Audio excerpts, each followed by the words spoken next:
नमस्कार, ये आकाशवाणी है। अभी आप सानु शर्मा से समाचार सुनेंगे।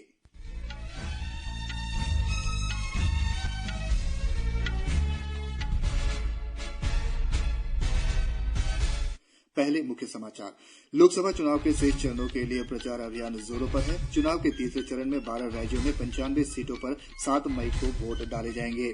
प्रधानमंत्री और भारतीय जनता पार्टी के वरिष्ठ नेता नरेंद्र मोदी ने कहा है कि पिछले 10 वर्षों में उनकी सरकार ने किसान उत्पादक संगठन के माध्यम से छोटे किसानों की लागत को कम करने और कृषि उपज के लिए बाजार खोलने में मदद की है।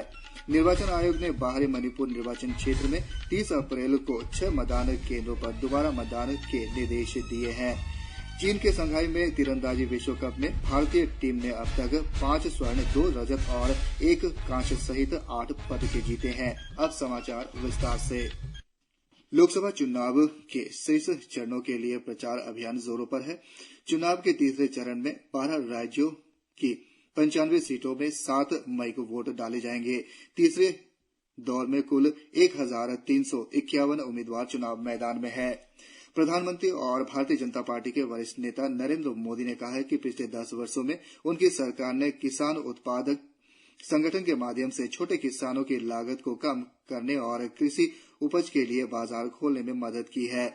आज कर्नाटक के बेलगावी में एक चुनावी सभा में उन्होंने कहा कि वित्तीय सहायता से 10 करोड़ से अधिक महिला स्व सहायता समूहों को लाभ हुआ है और किसानों को इथेनॉल मिश्रित ईंधन से 70,000 करोड़ रुपए की आमदनी हुई है।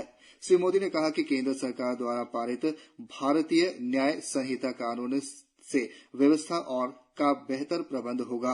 उन्होंने आरोप लगाया कि कर्नाटक की कांग्रेस सरकार प्रधानमंत्री कृषि सम्मान योजना से किसानों को दिए जाने वाले 4,000 रुपए में कटौती कर रही है। श्री मोदी ने कहा कि वोट बैंक और तुष्टीकरण की कांग्रेस की राजनीति के कारण राज्य में कानून व्यवस्था बिगड़ रही है। उन्होंने हाल ही में हुबली में नेहा हीरामद की हत्या और रामेश्वरम केफ में हुए बम विस्फोट का भी जिक्र किया।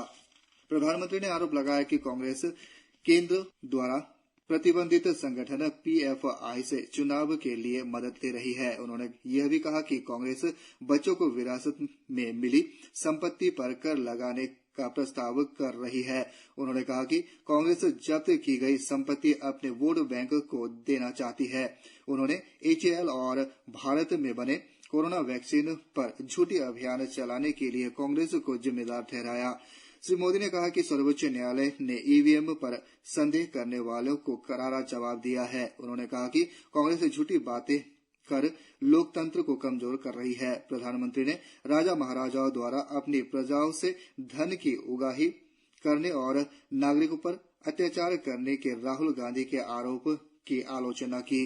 उन्होंने कहा कि शिवाजी महाराज, रानी चेन्नम्मा, बड़ौदा के गायकवाड़, अहिल्याबाई होलकर और मैसूर के वाडेयार दयालु राजा थे। श्री मोदी ने आरोप लगाया कि राहुल गांधी औरंगजेब, नवाबों, निजामों और सुल्तानों की आलोचना की हिम्मत नहीं करते जिन्होंने मंदिर नष्ट किए। केंद्रीय मंत्री और भारतीय जनता पार्टी के वरिष्ठ नेता राजनाथ सिंह ने कहा है कि भारतीय जनता पार्टी की घोषणा पत्र एक न्याय, आत्मनिर्भर और विकसित भारत बनाने की गारंटी है। आज अहमदाबाद में संवाददाताओं से उन्होंने कहा कि मौजूदा लोकसभा चुनाव एक मजबूत और विश्वसनीय लोकतंत्र का सशक्त मानक बनेगा। उन्होंने कहा कि भारतीय जनता पार्टी की सरकार ने देश को भ्रष्टाचार मुक्त किया और देश के 25 करोड़ लोगों को गरीबी रेखा से बाहर निकाला। श्री सिंह ने कहा कि भारतीय जनता पार्टी के 2014 में सत्ता में आने के बाद से प्रवर्तन निदेशालय ने 1 लाख करोड़ रुपए की संपत्ति जब्त की है। उन्होंने कांग्रेस पर 50 वर्षों तक सत्तारूढ़ रहने के बावजूद गरीबी मिटाने में विफल रहने का आरोप लगाया। श्री सिंह ने इस बात पर बल दिया कि भारतीय जनता पार्टी की सरकार ने अगले 10 वर्षों में देश से गरीबी हटाने का लक्ष्य रखा है। उन्होंने कहा कि गरीबी रेखा का व्यक्ति अपने क्षमता और योग्यता से देश का प्रधानमंत्री बन जाए, यह लोकतंत्र की असली ताकत है। खनन मंत्रालय महत्वपूर्ण खनिजों के संबंध में कल नई दिल्ली में एक सम्मेलन आयोजित करेगा। 2 दिन का यह सम्मेलन महत्वपूर्ण खनिजों के संबंध में सहयोग बढ़ाने, ज्ञान साझा करने और नवाचार को बढ़ावा देने की दृष्टि से महत्वपूर्ण है। मंत्रालय ने बताया कि यह सम्मेलन भारत की तीव्र आर्थिक प्रगति और स्वच्छ ऊर्जा लक्ष्य को देखते हुए आयोजित किया जा रहा है, ताकि महत्वपूर्ण कच्चे माल की घरेलू आपूर्ति सुनिश्चित हो सके। इस सम्मेलन में उद्योग जगत, स्टार्टअप, वैज्ञानिकों, शिक्षाविदों और नीति विशेषज्ञों के अलावा दुनिया भर से खनिज से जुड़े लोग शामिल होंगे। निर्वाचन आयोग ने बाहरी मणिपुर निर्वाचन क्षेत्र में 30 अप्रैल को 6 मतदान केंद्रों पर दोबारा मतदान के निर्देश दिए हैं। यह मतदान सुबह 7 बजे से शाम 4 बजे तक चलेगा। इन निर्वाचन क्षेत्रों पर 26 अप्रैल को हुए मतदान रद्द कर दिए गए हैं। इनमें से 5 मतदान केंद्र अखरूल में और 1 केंद्र सेनापति जिले में है। असम में लोकसभा चुनाव के तीसरे चरण के लिए प्रचार जोरों पर है। इस चरण में गुवाहाटी, बोरपेटा, कोकराझार और धुबरी सीट पर 47 उम्मीदवार मैदान में हैं। मुख्यमंत्री और भारतीय जनता पार्टी के वरिष्ठ नेता हिमंत बिस्वा शर्मा, AIUDF प्रमुख बदरुद्दीन अजमल, प्रदेश कांग्रेस अध्यक्ष भूपेन्द्र कुमार बोरा, असम गण परिषद के अध्यक्ष राहुल बोरा और बोडोलैंड पीपल्स फ्रंट प्रमुख हग्रमा महिलारी रैली कर रहे हैं। केंद्रीय गृह मंत्री और भाजपा के वरिष्ठ नेता अमित शाह कल गुवाहाटी में रोड शो करेंगे। गुवाहाटी लोकसभा सीट के लिए कांग्रेस और भाजपा दोनों दलों ने महिला उम्मीदवार उतारे हैं। भाजपा ने बिजुली कलिता मेदी को, जबकि कांग्रेस ने मीरा बौठाकुर गोस्वामी को उम्मीदवार बनाया है। जम्मू कश्मीर में उधमपुर जिले के एक गांव में आज तड़के गोलीबारी की घटना में एक ग्राम रक्षा गार्ड घायल हो गया। यह घटना बसंतगढ़ क्षेत्र के पनारा गांव में हुई, जब ग्राम रक्षा गार्ड के गश्त दल पर दाहू वन में कुछ संदिग्ध लोगों ने गोलीबारी चलाई। समझा जाता है कि ये संदिग्ध आतंकी थे जो गुज्जर दोह का वेश धारण किए हुए थे। घटना के बाद आतंकी फरार हो गए। सुरक्षाकर्मियों को घटनास्थल पर भेजा गया है। कांग्रेस के वरिष्ठ नेता अभिषेक मनु सिंघवी ने भारतीय जनता पार्टी पर लोकतंत्र को कमजोर करने का आरोप लगाया है। आज अहमदाबाद में उन्होंने कहा कि भाजपा ने लोकतंत्र मूल्यों का उल्लंघन कर सूरत लोकसभा सीट जीती है। श्री सिंघवी ने कहा कि भाजपा धन, तंत्र और जनशक्ति तीनों का दुरुपयोग कर रही है। उन्होंने यह भी कहा कि मौजूदा लोकसभा चुनाव में भाजपा के 417 उम्मीदवारों में से 1/4 उम्मीदवार दूसरे दलों से भाजपा में आए हैं।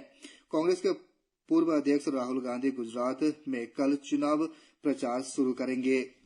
चीन के शंघाई में तीरंदाजी विश्व कप में भारतीय टीम ने अब तक 5 स्वर्ण, 2 रजत और 1 कांस्य सहित 8 पदक जीते हैं। रिकर्व पुरुष टीम स्पर्धा में धीरज बोम्बा देवरा, तरुणदीप राय और प्रवीण जाधव की तिड़की ने वर्तमान ओलंपिक चैंपियन दक्षिण कोरिया को हराकर स्वर्ण पदक जीता। यह पहला अवसर है जब तीरंदाजी विश्व कप फाइनल में भारत ने दक्षिण कोरिया को हराकर जीत दर्ज की है। इससे आगामी पेरिस ओलंपिक में भारतीय टीम के शामिल होने की संभावना बढ़ गई है। इस बीच महिला रिकर्व व्यक्तिगत स्पर्धा में पूर्व विश्व नंबर 1 खिलाड़ी दीपिका कुमारी को रजत पदक से संतोष करना पड़ा। उन्होंने फाइनल में दक्षिण कोरिया की लिन सिहयोन को पराजित किया। इससे पहले वर्तमान एशियाई चैंपियन ज्योति सुरेखा वेनम ने कल महिलाओं की कंपाउंड व्यक्तिगत वर्ग स्पर्धा में चौथे स्वर्ण पदक जीता। प्रियांश ने पुरुषों के व्यक्तिगत कंपाउंड वर्ग में पहला विश्व कप रजत पदक हासिल किया। मणिपुर में केंद्रीय सशस्त्र पुलिस बल और राज्य पुलिस बल के संयुक्त दल ने आज विष्णुपुर जिले के अंतर्गत नरनसिना गांव से सटे पहाड़ी क्षेत्रों में बड़े पैमाने पर तलाशी और घेराबंदी कार्रवाई की तथा हथियारों और गोला बारूद बरामद किए। बीती रात नरनसीमा गांव में तैनात CRPF की चौकी पर हथियारों से लैस अपराधियों के हमले के बाद यह अभियान चलाया गया है। अपराधियों के हमले में एक उप निरीक्षक और हेड कांस्टेबल की मौत हो गई। पिछले वर्ष जातीय झड़पें होने के बाद सशस्त्र अपराधियों से संरक्षण प्रदान करने के लिए 128 बटालियन की बी कंपनी का सीआरपीएफ जवान इस गांव में तैनात है। इसी के साथ ये समाचार बुलेटिन समाप्त हुआ। नमस्कार।